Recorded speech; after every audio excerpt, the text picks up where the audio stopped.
the 3%. It's about good governance. Our country is not the only thing we owe our allegiance to. We also owe our allegiance to justice and to humanity. Patriotism consists not in waving the flag, but in striving that our country shall be righteous as well as strong.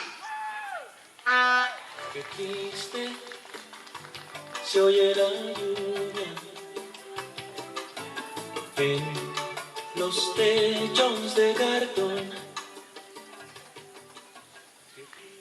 A pleasant good morning to our police officer who are out here keeping law and order, to our parents who are here in support of us, the teachers, and to everyone, especially to our teachers who are here united to fight a worthy cause. A big hand to our teachers.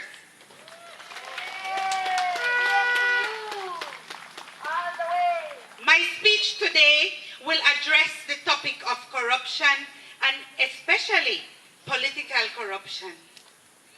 Everything in this era revolves around the decision made by powerful people in society, particularly governmental people and politicians, and many of them resort to misuse of power for personal gain, such as money, luxuries, or even more power.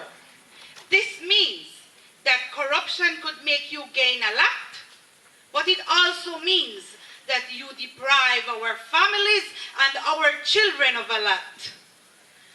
There are many causes of corruption. One of the main causes of corruption is poverty. Poverty is a very common factor of corruption. Poverty insists a poor man towards corruption. We all know that a poor man lives from hand to mouth. In this modern age, dearness is increasing day by day. In order to fulfill his family demands, man does corruption. Mostly, it has been seen that rich people benefit through the poor people. They pay a handsome amount of money to the needy people for doing wrong deeds.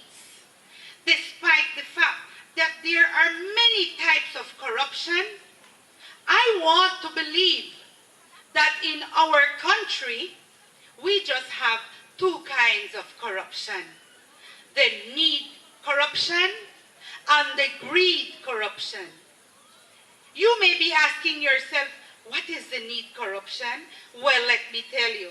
The need corruption occurs when services that citizens are legally entitled to, such as receiving a birth certificate or health care, are conditioned upon paying a bribe. The greed for corruption occurs when the bribe is given to gain personal advantage to which that person is not entitled to. In all societies, the quality of government institutions is of the utmost importance for the well-being of its citizen, followed by the standard of living.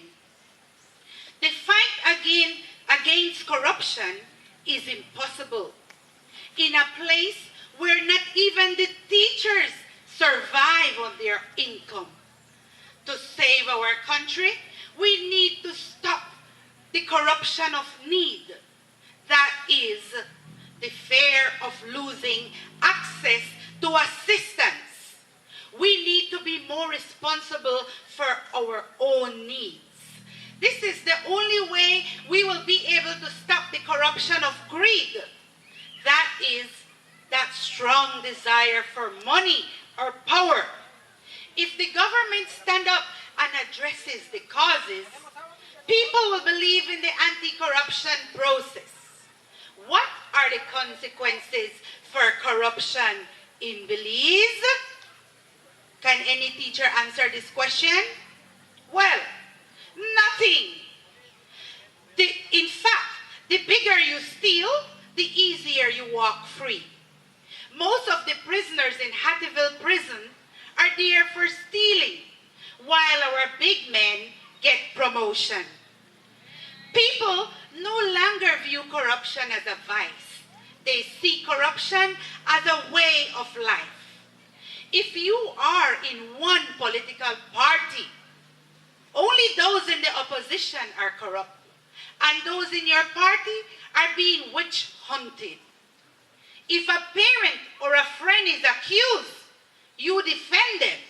But if someone you don't like is accused, you pronounce him guilty right there without evidence.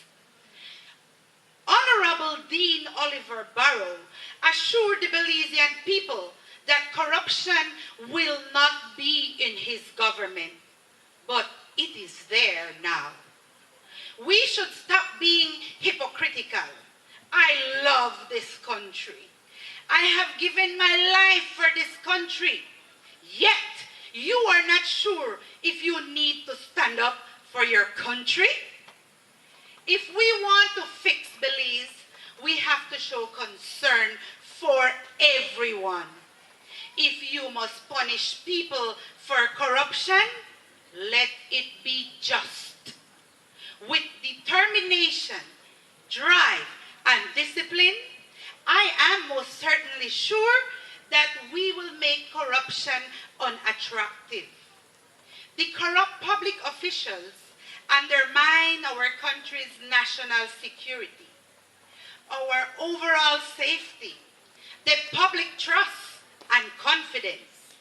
Corruption is an intractable problem. It is like diabetes. It can only be controlled, but not totally eliminated. It may not be possible to root out corruption completely at all levels, but it is possible to contain it within tolerable limits. Let us put honest and dedicated persons in public life. Let us put control over electoral expenses. This could be the most important prescription to combat corruption. Corruption has a corrosive impact on our economy. It worsens our image in international markets and leads to loss of overseas opportunities. Corruption is a global problem that all countries of the world have to confront. Solutions, however, can only be homegrown. We have tolerated corruption for so long. The time has now come to root it out from its root. We are here today because we believe in good governance. And we stand here today in solidarity to demand good governance, security, and a better income. Thank you. Solidarity forever, and long live the BNTU. Thank you very much, Mrs. Isela.